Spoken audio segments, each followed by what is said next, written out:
Sadhguru Jagi Vasudev is a realized master, mystic, and yogi. He has shown the way for people to attain to their natural joy and to live life with experience from one's own inner nature. His presence is filled with grace and compassion.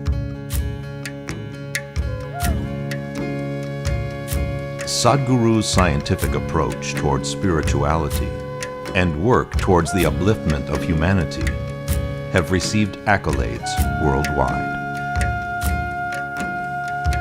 The words that come from him in intensity and utmost clarity, from his deep understanding and wisdom, can change the very core of the being. Belonging to no particular tradition, Sadhguru incorporates what is most valid for the modern person from the spiritual sciences. His work, an outpouring of his blissfulness, finds expression in the form of a ceaseless offering to help all beings. Available to all who are willing, Sadhguru's life is an invitation to the divine through individual transformation.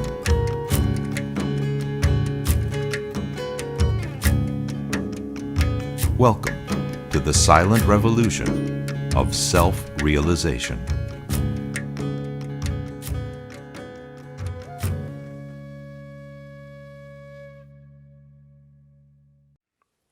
Always a manifold way in which people make use of the spiritual processes.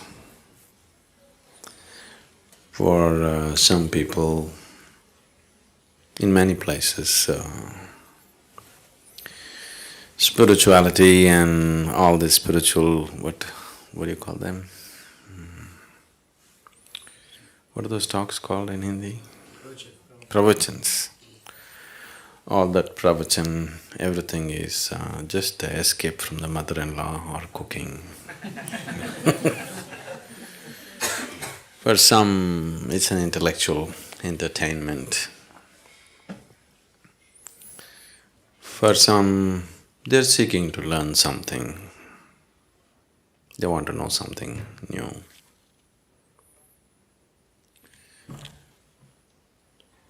A few people are wanting to, bring about some changes in their life. They want to become a little more peaceful, a little more loving, a little more something else. Some change they want in their life. Some people are looking for transformation. You know the difference between change and transformation? Transformation means nothing of the old should remain. Change means improvement, self-improvement or transformation. Or some people just really wanting to get lost into it, dissolve into it. So there are many ways and people are approaching the same thing. It's… which is the best way? I wouldn't say which is the best way because according to each person's needs, that's how they seek. You can't prescribe the best way to anybody. Right now, generally the human nature is such that whatever they don't have, that's what they will seek. They don't have health, they're seeking health as if it's the ultimate thing. If they don't have money, they're seeking money as if it's the ultimate thing. If they don't have love, they're seeking love as if it's the ultimate thing. Whatever they don't have, that's what they're seeking. That reminds me, this happened when we were in Trichy. You know Trichy? Tiruchirappalli? It's a medium-sized town in Tamil Nadu. In high school, the teacher came and asked the students, 8th or 9th standard children, if God appears in front of you, and gives you a boon, what will you ask? One boy said those days, Maruti car.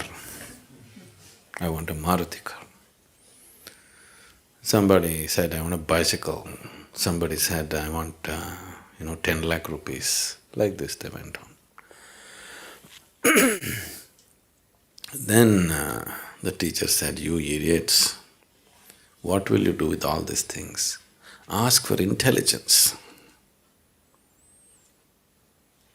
Ask for knowledge, ask for intelligence. Why are you asking for all these things? So one boy stood up and said, everybody asks for what they don't have.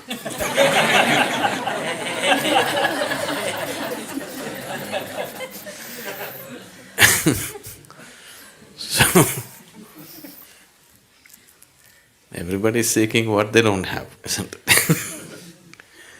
Now if you go by this, when a human being goes by this process of asking for what he doesn't have, then it's an endless process. Because what is it that you have? What you have is so little. If you go on asking for what you don't have, you need 1,000 years and still you will be nowhere. If you start seeking the next thing that you don't have, it's an endless process, self-defeating process, isn't it? It seems to be taking you somewhere, but it doesn't take you anywhere. So, what is this about? If you don't seek, if there is no seeking, you don't go anywhere, Why would you go to any place if there's nothing to seek? Because that's the very basis of your activity, desiring and going after it, isn't it? The objects of desire may change and people may think one object is better than the other, but it's not so. Whether you're seeking money or home or intelligence or knowledge or God or this or that, desire is desire, The object of desire just changes the directions of your destination, but doesn't change the process of life as such. And the essence of life is in its process, isn't it? Where you got in the end is not the point really. In many ways, right now, the essence of life is how you're experiencing it right now. So, one's quality of life, if we are changing or if you're wanting to experience life in a little better way or in a much better way, whatever, changing the objects of desire is not going to make so much of a difference. It's the way we handle the process which is going to make the difference. But even if life becomes very pleasant and beautiful experience, it has to happen for every human being. But even if it happens, still you will see there is something within you which doesn't want to settle for just joyful life either. You're very happy, and after some time, even that doesn't seem to be enough. Because happiness is missing, right now the whole life seems to be pursuit of happiness. If you're joyful, then you will see it's not enough. In fact, if you're very happy, you will do many more things than when you're unhappy. Isn't it so? Because now you're charged and now there's nothing pulling you back. You have all the enthusiasm to go about and do lots of things. So there is something that this life is longing for. It's not a desire, it's its destination. It is not something, a desire that you created or I created. It is just longing to go towards a certain destination. The only choice that we have is either to move towards this destination consciously or unconsciously. Anyway we are moving. Whether to go towards it consciously or unconsciously. If we are dragged towards something unconsciously, even if we are dragged towards heaven, we will suffer the dragging, isn't it? Yes? Now we grab you and we'll drag you out. You don't know where you're being dragged. You will suffer this. We will take you and put you on a beautiful beach. But that's later. But right now, all along from here to there, you are going to suffer it terribly, isn't it? So if you walk towards anything or if life drags you towards a certain direction and you are unconscious about it, you will suffer the process immensely. So if you look at it consciously, if you go towards it consciously, then the process becomes beautiful. That's all the choice we have really. And once we are conscious, we naturally hasten the process. Whatever we are unconscious of, and that level we suffer, you must understand this. See, right now you're driving on the street. You are completely unconscious of who is coming behind you, who is coming in front of you. Now you are going to get into one kind of physical suffering. Because you are unaware of the physical reality, physical suffering will come, something is going to break, isn't it?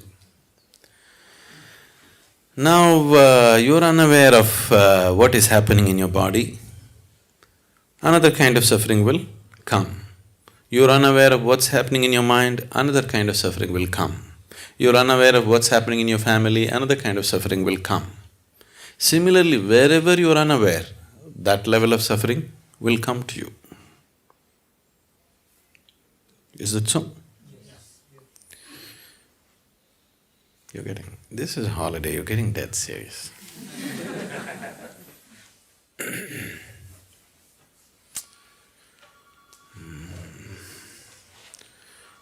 Once a pirate…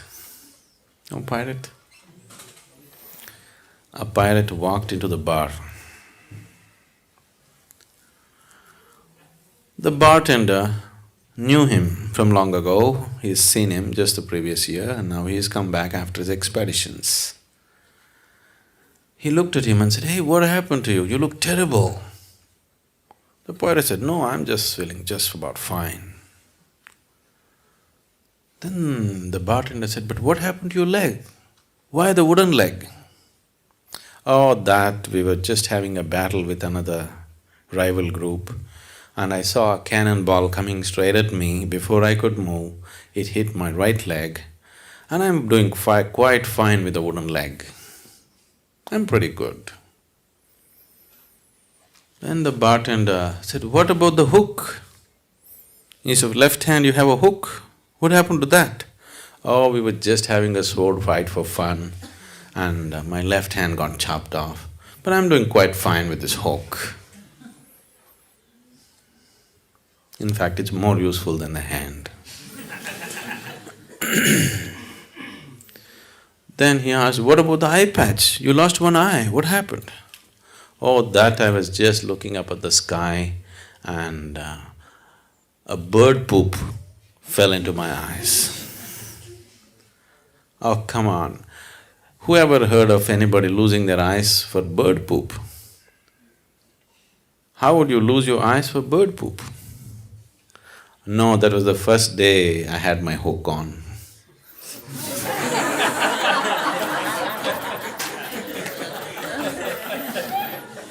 Whatever you're unaware of, there you suffer, isn't it? There, that brings suffering to you. So, we're talking about awareness. Awareness is not something that you do actually.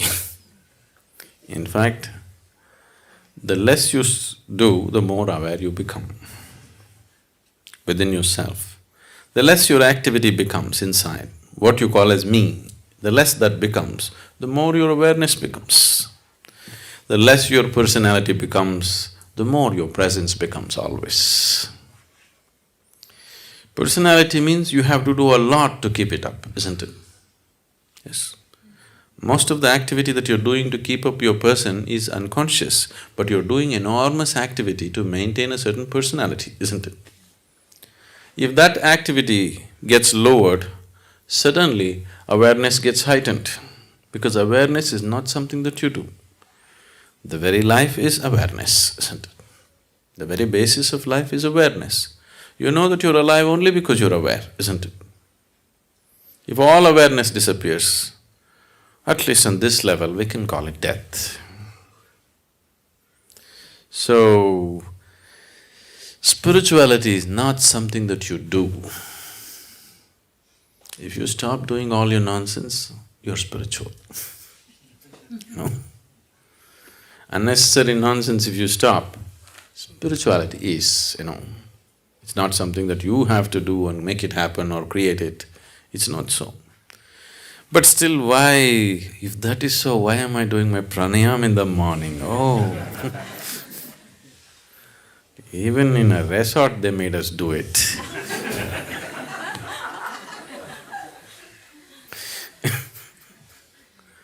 I'm sorry, the resort.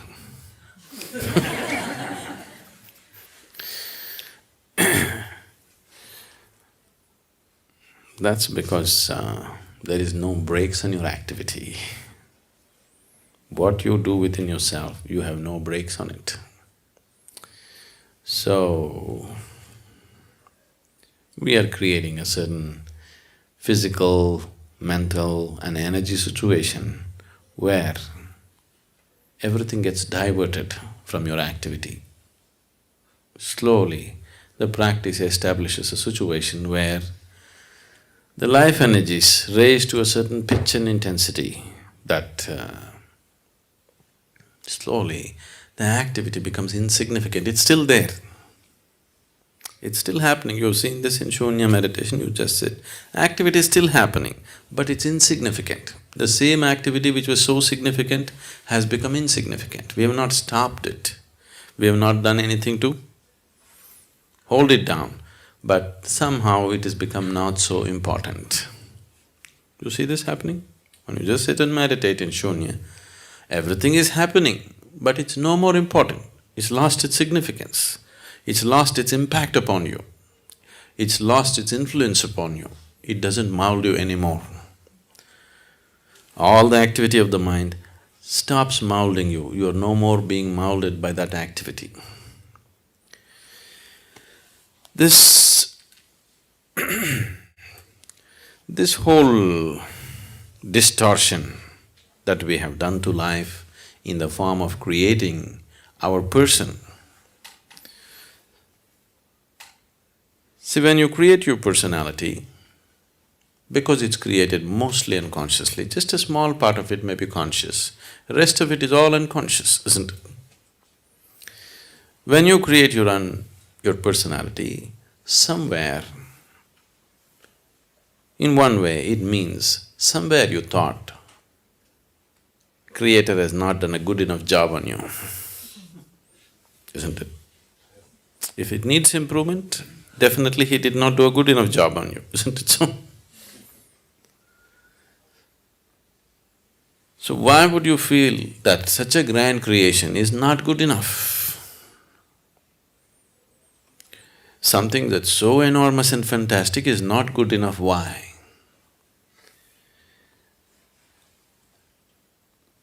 Because in this simple process of self-preservation, there is a simple basic process which is built into every cell in our body. Every worm, insect, animal has this, we also have it. This simple process of self-preservation, we don't know where to contain it. It has just spread itself into everything. Because it spread itself into everything, you have to create a small person of yourself who will defend himself all the time. As we've been looking at in the programs, the only thing that needs preservation is your physical body. Your personality, we must maul it every day. It should be okay, isn't it? If every day if you can make mincemeat out of your personality, you could create another one tomorrow morning, isn't it? Isn't it so?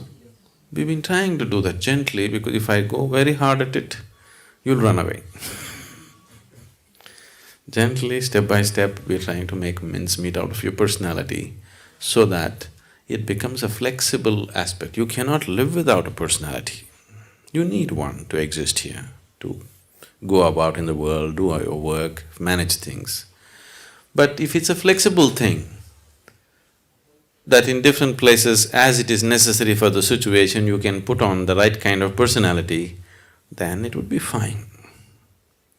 But right now, it is like a rock, it sits on you all the time. Anything that doesn't fit into its ambit, it makes you suffer, isn't it? Who drew this caricature that you call as myself? Definitely yourself, but influenced by so many people around you. You know, you're 15, 16, you go and watch a Amitabh Bachchan movie, you come home and try to walk like him unconsciously. Yes, isn't it? Sometimes maybe consciously, but most of the time unconsciously, isn't it? So, this caricature came into existence because of all kinds of bits and pieces that are gathered.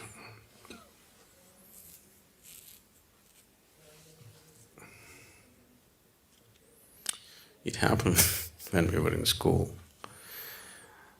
There was a boy who was studying with me, who had an excellent hand, he could just sketch anybody with whatever kind of distortion he wanted. So, there was one very hated geography teacher.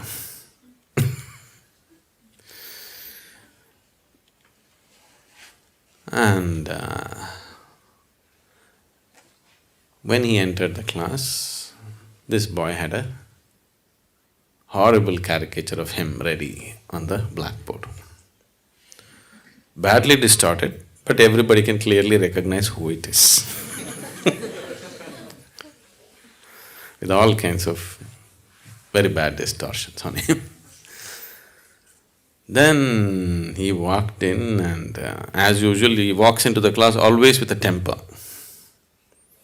Whether he's talking about the grasslands in America or he talks about the deserts in Africa, he's always in bad temper.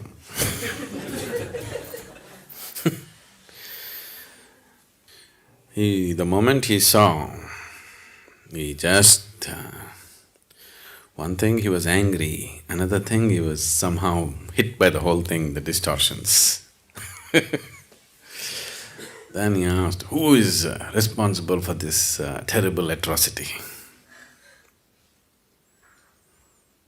As usual, everybody will suddenly interested in geography, very studious and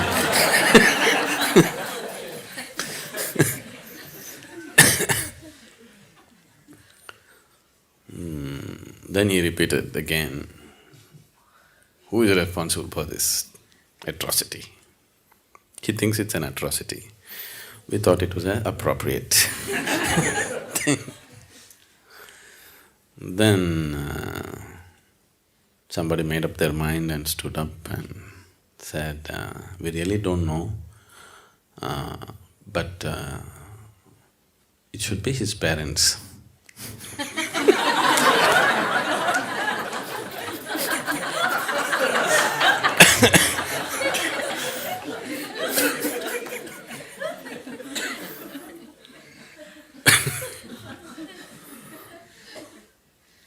So, for this atrocity that you call as myself, it's not your parents. This is you. Only you can commit this atrocity of distorting yourself into such a tiny possibility when an unbounded possibility was what you were offered. With life, you were offered an unbounded possibility. You made such a bad distortion and made yourself into such a tiny possibility. If you stop creating this caricature, because this caricature cannot exist one day without your support, you need to support it all the time. What meditation means, in one way, you're just withdrawing the support for your personality, that's all. Suddenly it collapses. Only the presence is there, the person is no more there. If you could walk on the street like this, if you could operate with people like this all the time, that you have no personality, but looking at this person at this moment, how she is, accordingly you put up a personality as it is necessary for this person. Now you go to that person, you put up a personality that is necessary for that person, then it would be so much fun drawing new caricatures every day. But once you get stuck to a particular distortion, that becomes a problem. Every day if you have a new distortion, it's called art. Isn't it?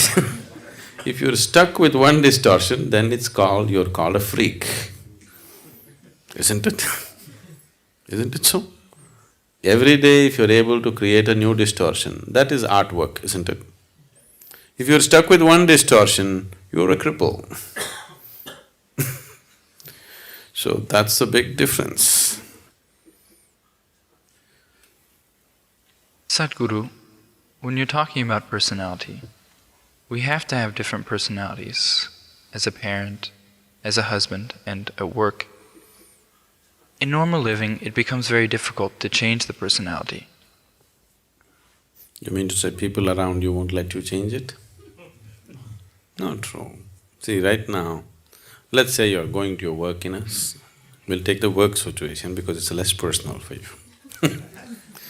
You're going to work with a certain attitude and a certain person is going to work, which is you right now. Let's say he goes briskly like this every day. Good morning, good morning, good morning. Don't mean a good morning to anybody. The way people say good morning, it's very clear they intend to give you a bad morning.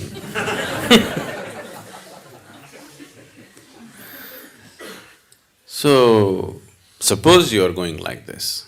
Tomorrow morning, if you go, really say good morning to people and smile at them and maybe hold their hand and ask some personal question, talk to them and go in, maybe you'll waste 5–10 minutes going into your office.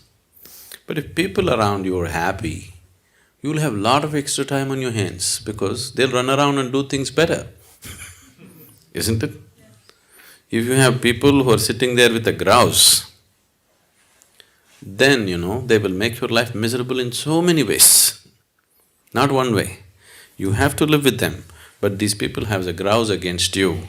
They are going to make your life so bad, isn't it? Now, can I change my personality every day? Won't it confuse people? Not at all. They would enjoy you most. Isn't it so? And will it bring down your efficiency of work? Definitely not. It is not because of the compulsion of the situation you've gotten stuck with one personality. It is just that the whole construction of the personality has happened in unawareness, that's why you're stuck with one personality. Now you said, we have one kind of personality at home, another with children, another with work and outside. If you look at it, it may not be true. You may be functioning in different capacities. The requirement of how you function may be different, but still the basic personality may be same everywhere. The underlying personality is still the same. You can change that also and it'll be so much fun for you to change that. It'll be absolute fun for you to change that because you can experience a whole new person all the time. After all, it's your creation. So why should it be limited to just one way? If God had fixed a personality for you, that's all there is. But when you have built it, like you change your clothes every day in different ways, isn't it? But most people cannot even change that, isn't it? They've gotten used to a certain thing and that's all it is, isn't it so? I think we should have done something today. Everybody should dress in a completely different way and come. Not your usual kind of clothes. You're wearing pants all the time, today you wear a saree and come. Just loosen yourself up a little bit, it's important. The reason why what is the very essence of life is missing in people's life is because they become stiff. And spiritual people are stiffer than anybody else. Isn't it? They're so stiff.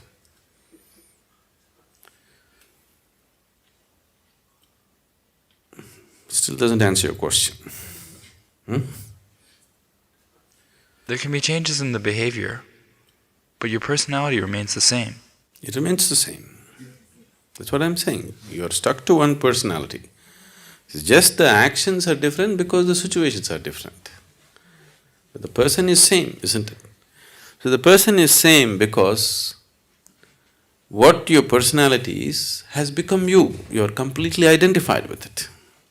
There is no distinction between you and your personality, isn't it?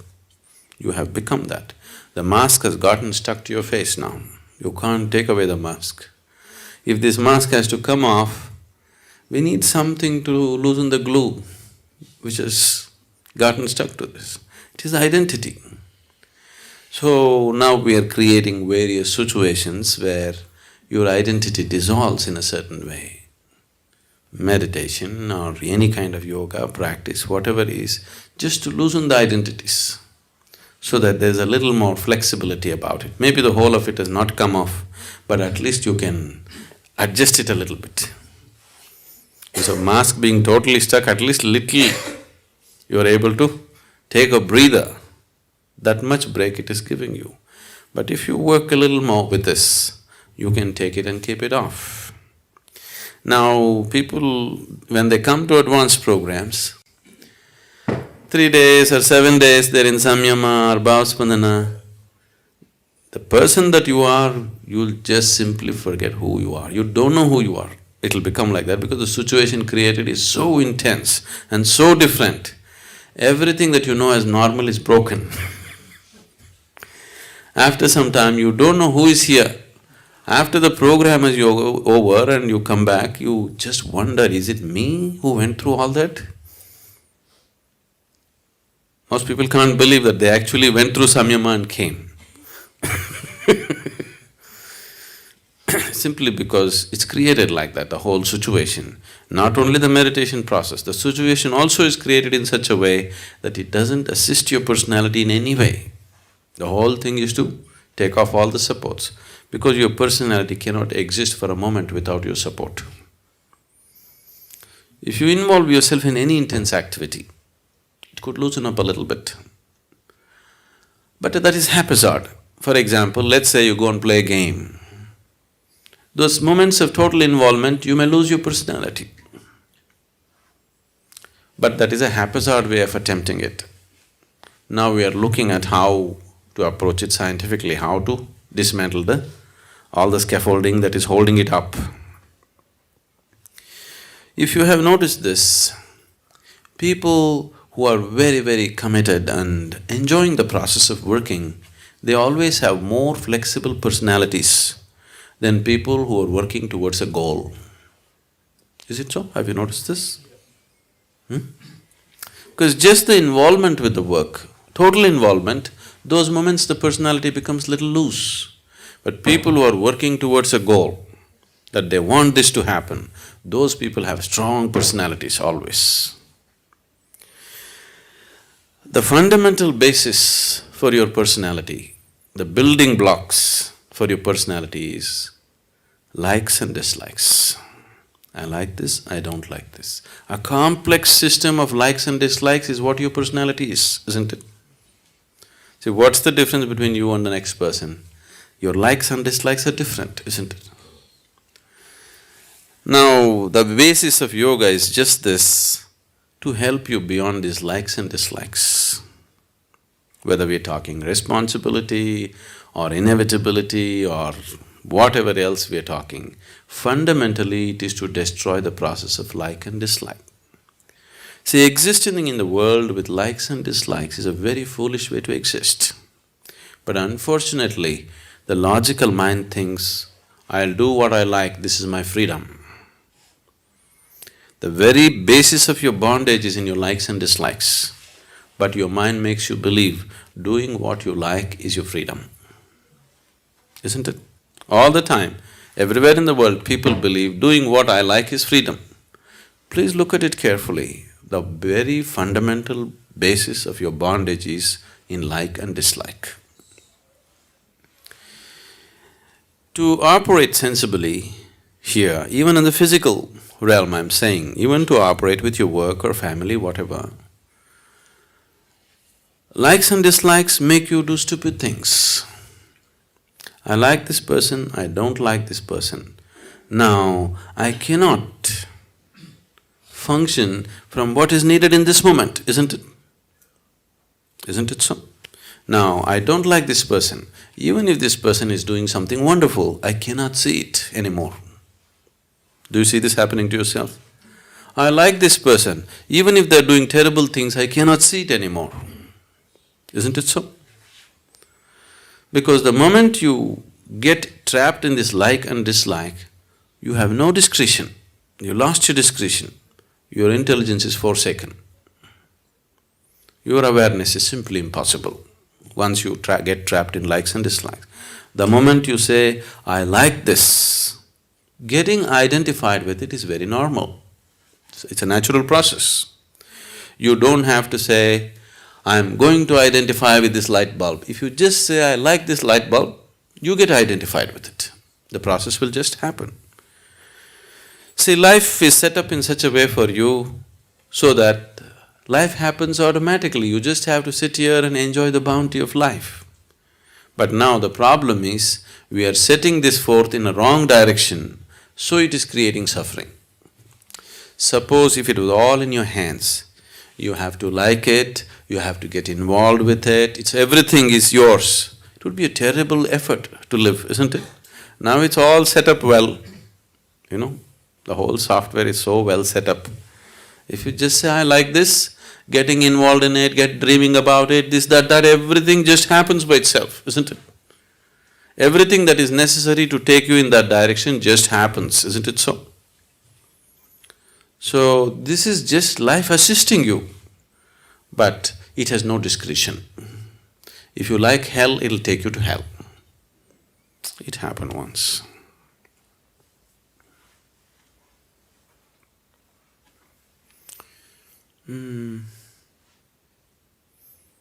What do you call a person who hires people in a corporation or whatever? HR? Okay. The HR director in a corporation died and went to heaven. There, Saint Peter said, see, because you are the first HR person to come to heaven, we will give you a choice. If you want, you can stay in heaven because you got the passport. But before you go to heaven, if you want, you can have a view of hell. If you wish to stay there, you can also stay there. This is a lady HR person. She said, no, why would I want to go to hell? I want to go to heaven. He said, why wouldn't you want to have a look at it? I said, okay. She got in the elevator, went ding down. Then the elevator doors opened, and it opened into a beautiful garden. On the poolside, very beautiful people are swimming, sunbathing, and there's a wonderful golf course, and then a nice clubhouse, the works. She said, oh, this is great hell. She had a view of that, and then Saint Peter said, okay, you have a view of heaven, then you choose. Then she got in the elevator, it went up. Supposed to be down and up, okay? That's a direction, at least you better know. Now we are down.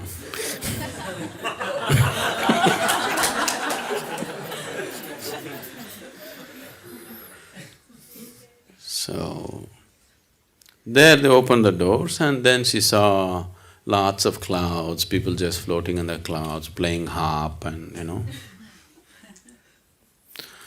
She said, okay, this is also fine, but I think I'll go to hell. All my friends are there, this golf, I'll go.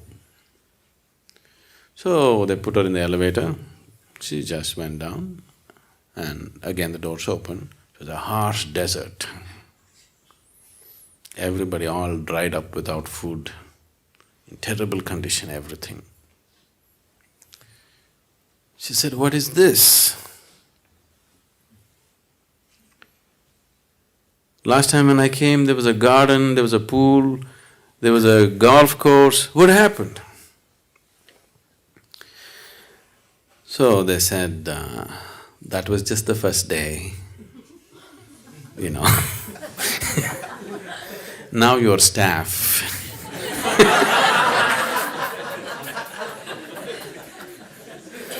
That was the interview. Now you're staff. All your life you did this to people, so this is your choice.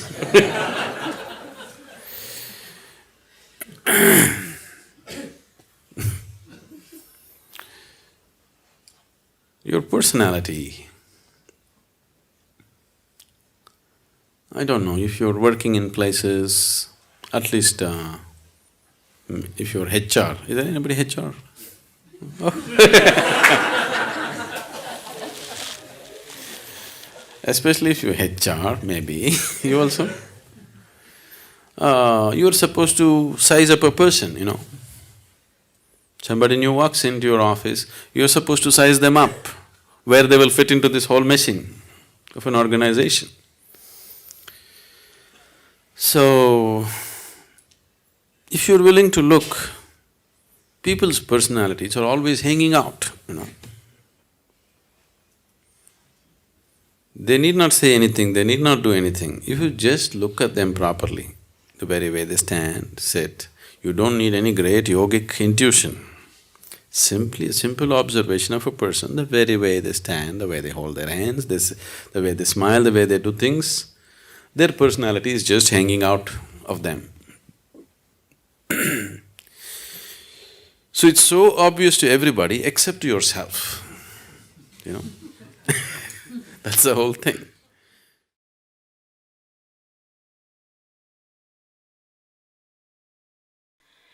You are my perfect mirror, you show me what I'm not. In the endless pit of what once was me, layer and layer you peel off me. The pain it is, but the joy it brings. So thank you for showing me what I'm not, for showing me what I could be.